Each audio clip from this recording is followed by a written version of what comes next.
Yes, this was a question that just I wanted to touch on because I was a little confused around skin peels. I thought I needed to peel back my skin. Should we do them or not, or who shouldn't do skin peels? And then even talk about the importance of the skin barrier as well, because that's something I felt like I learned whenever I come here. Yeah. So again, your skin barrier is basically the layer that we touch that you can see. So it's invisible, but just think about the outer layer of the skin. So I analogize it quite like the roof of a house. So you want the roof of that house to be really solid, strong, resilient. Otherwise, everything else you're investing in down in those deeper layers is not going to be happy. Yeah. So with the skin barrier, at the end of the day, back to skin health. If you're really focused on the health of the skin, and all the products and treatments you're using are trying to really support that, then it does not make sense most of the time, majority of the time, to peel that all away. Yeah. Because why would you want to be rebuilding that at all times and keeping it as strong as you can and then wiping it out? Yeah. Now there's a few minor occasions, and I'm saying minor because they need to be chronic. So some chronic skin disorders, like with pigmentation, severe disorders that can't be treated with laser, there is some more advanced peels for those kind of skins. But it's like, I mean, when I talk about that, it's like probably less than 1% of the population. But our industry is saturated with peels. So again, I just said to people, what are you hoping to achieve? Because at the end of the day, what you see here is a result of what's going on in these deeper layers. So sure, you can peel this, no problem. But what are you doing to change here? And so you're wiping off your skin barrier. The next batch of cells are coming with the same problems, and you've not given it the solution. So I just say to people, like, and I say this because, you know, one of the pivotal points in my career was when I actually started with a previous brand, and they brought on a peel into the market, and that's when I actually stepped away from it because I couldn't no longer, I couldn't peel my skin, and I always wondered why. But obviously, as I developed as a therapist and understanding skin, I realised, okay, well, peels aren't the answer to everything. Anyway, so you've just got to be very cautious. Again, it's our attitude is like quick fix, peel it off, get rid of it. But it's not as simple as that, because the issue you're trying to peel away is just coming back unless you've actually addressed it. And actually, again, depending on the strength and stage of the peel, you're going to be more UV sensitive, you're going to be more sensitive in general, you're going to be more dehydrated, you're going to be all of those things that you do not want. You're exposing your skin, I suppose, like I'm thinking of myself and the sun and SPF, you're going to expose your deeper layers then too, aren't you, to sun damage? So you've just got to be very careful. And again, you know what, if the quick fix worked, we would not be in the position we're in now as skincare.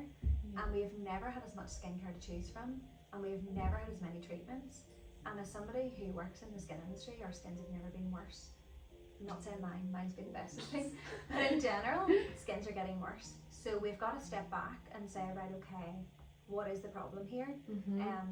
My title is called a skin corneotherapist, and if you don't know what that is, Google it. But we're trained at a level where we're respecting the skin barrier and reaffirming that all of the time. So we're never gonna just peel somebody's skin for the sake of it.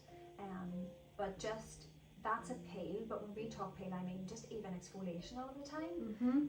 Like I had a client in last week who had ticked in her consultation form, she wasn't using any form of exfoliation, but she had a salicylic acid cleanser. So salicylic acid regardless is an exfoliant, so she used that twice a day, 7 days a week. So, and had really sensitive skin. So I said to her, well, actually, you may not think you have an exfoliator. She was actually using an exfoliating toner on top of that, but regardless. So I said, you're exfoliating 14 times a week, and I don't care what level, low, high, it doesn't matter. At any level, you're still exfoliating 14 times a week. So something like that needs, you know, might seem subliminal, but it's really important, because I would already take a bet that most of her problems were caused because she was over exfoliating her skin. So that's where we'll see a great difference in a few weeks. And that's exactly why I wanted to ask that question, because I don't know about you, but my mind was absolutely blown whenever I learned all of this. And I thought to myself, more people need to know about this, because, you know, we think that we're doing something good or asking for something good, but actually we're causing ourselves more harm at the end of the day. So anyway, so I think we're nearly finished. The last question is around pigmentation and how you treat that. So like even you could use me as an example, because that's the reason why I came in here. My pigmentation was so bad after having the kids, and yeah, I just kept looking at my face and it just looked dirty to me all the time. So I thought there was nothing could be done, and you have said that pigment is really hard to treat. So what would you do for someone like me coming straight in? As you can tell by now that there's no simple answer to a lot of these things. Again, it depends on, so there is different types of pigmentation. So obviously you have your sun damage, you have your melasma, chloasma, there's a lot of different pigmentary disorders. So we need to establish what is your problem, and also you, before you treat it, need to establish what actually is your problem on your skin. So when it comes to pigmentation, obviously we always just think of sun damage, but actually a lot of medications can contribute to this. So hormonal contraceptives, HRT, antidepressants, even antibiotics, sun-sensitive antibiotics. There's a lot of things that are in that pool that can be contributing to your pigmentation. So establish that first of all. When you've got it, again, it goes back to the skin health.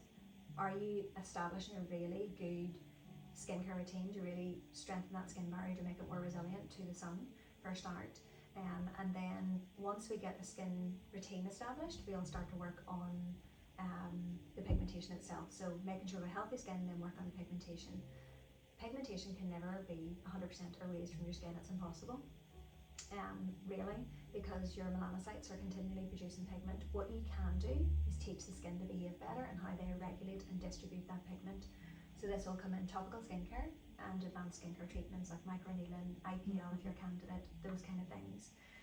Again, there is heaps of peels out there focused on targeting pigmentation, but again, if you haven't helped the skin to manage the pigment, no matter how much you take off the top layer, then you're still going to have the same issues. So like, I have seen your skin for over a year, and you can see there's been a steady like benefit and change in your skin and pigment, and you will hopefully in the future see that that responds better in the sun. You're not going to get the big, you know, darker spots again that you've had, because the skin is going to be in a better place.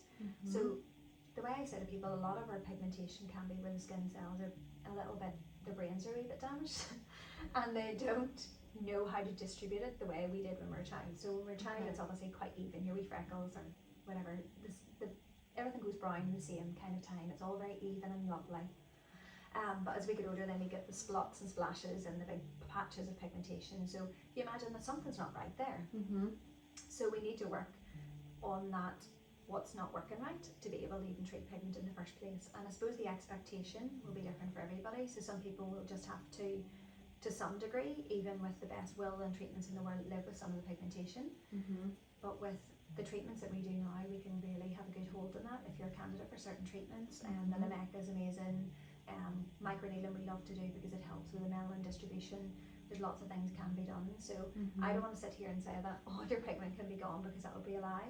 But it certainly can be improved, and I've seen it with your skin, I've seen it with my own skin, and yeah, we're continually seeing it in the clinic. Yeah, and I suppose that like I've seen a massive change from me, who wouldn't have really looked after my skin, didn't really wear SPF, didn't really think about it, and then after having my children, it sort of like accelerated the amount of pigment that came out. So I thought I had done something all of a sudden, but it had obviously been in there all along, and it had just been building. And then it wasn't just a come in here, quick fix, 6 weeks, 2 months. It wasn't. It's been a year and a half probably.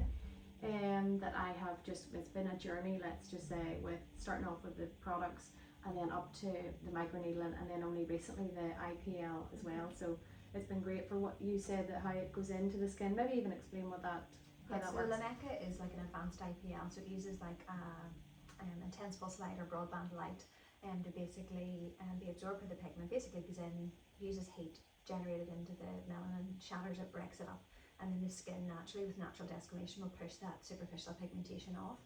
So obviously that's great for the superficial and the sub-superficial, but when you're talking about dermal pigment, that's what the pigment you can't get rid of, but you can make such a good improvement by that epidermal pigmentation. And again, people will ask, will it come back? Well, the pigment we've got won't come back because it can't, but you can keep getting more. Like obviously, you know, you go on holiday, you do that kind of thing, so there is a little bit more maintenance to people who are troubled with pigmentation. But I think when you know that, then you accept it, and you're able to then manage it better. Yeah.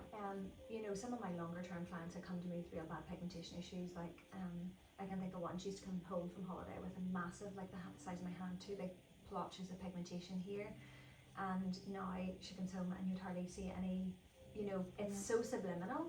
if you look, it's there, but she doesn't get that big harshness, so Yeah. her skin's behaving better and responding better in the sun to that. But that took a couple of years, and hers was chronic. But time and patience is wonderful. Yeah. And even as well, something I've learned, that it's not just direct sunlight that can bring pigment out, it is heat. Heat. Heat as well, even being in the heat. Yeah, so people say, I wear my hat, I have my SPF on, and I still get pigmentation, but certain types of pigmentation can be triggered by heat alone.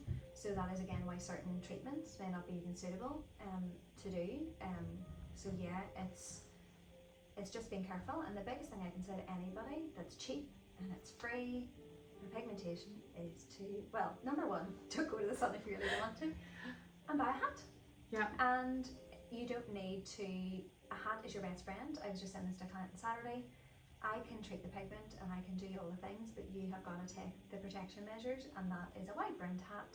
And there's some amazing ones that I have found for people that they can even travel with. They are fabric ones, but really good for UV, because you need something wider to give you that more brimmed effect. But yes, rely on hats. You know, your SPF is never going to be enough to stop pigmentation, so don't rely on your SPF alone. I know, well, I have definitely learned my lesson. I never would have had a hat on. I wouldn't even have half the time had SPF on my face. And now, even on a winter's day, if I go for a walk, I have like even a peak cap on, and if the sun comes near my face, I'm like, oh, because Victoria has completely changed my whole attitude towards the sun, because I've seen the damage that has done, and I've seen the improvement that I have made on my skin just from taking on board what you've said. Yeah, and I don't like fearing people about the sun, because the sun, we love it, it's good, the heat's great in our body, we all really enjoy it, but I just say to clients, respect it. And you know, there's so much chat about SPF now, and I'm not going to sit here and say don't wear SPF, because that would be wrong, but don't be relying on just your SPF and think, I've got my 30 or 50 on, I can do what I want, because that is not going to cut it. To me, your hat is more sensible than an SPF in your head, and if you're going to be in direct sunlight, absolutely have your SPF on, but actually just respect the time you put your face in the sun. And you know, like your 11 to 4 particularly, it depends what country you're in, but enjoy the sun, but just be mindful that just because you've an SPF on doesn't mean that you can sit and cook yourself because you've got your SPF on. Oh, if I could turn back the time and go back and speak to my 20-year-old self. And I sit here and I say to clients, like me and Emma have had this conversation, I worked in a beauty salon from I was 14, and I was using sunbeds at 15 years of age. So I'm not sitting here to contradict people, but I'm there to educate people and to help them make better decisions.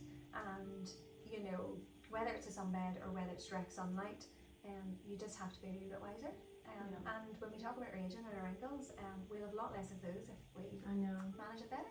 Well, I do still love my holidays and my sun. Yeah, of course. But yeah, it's just about being a bit more sensible, isn't it? Just sensible, yeah. So I think we're nearly wrapped up, but someone from overseas has asked, this is a girl I know from America, has asked for the general term for a clinic and the treatments that you do for if they're looking for this kind of thing elsewhere. Okay, so corneotherapy will be the global title that we go under. So I'm a member of the International Association of Corneotherapy.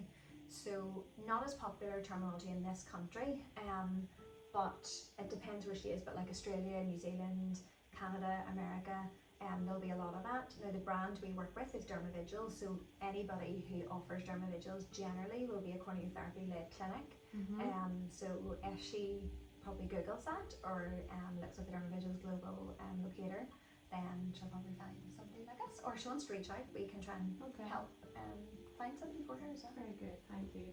Okay, so that's us wrapped up. I hope you got some kind of nuggets of information from that, and if there is any interest for this kind of a thing, we can do this maybe another time. Sure. Because sometimes this can maybe spark other thoughts or other questions that might come to you, or just get in touch with Victoria directly and take it from there. I hope you enjoyed our little Q&A session.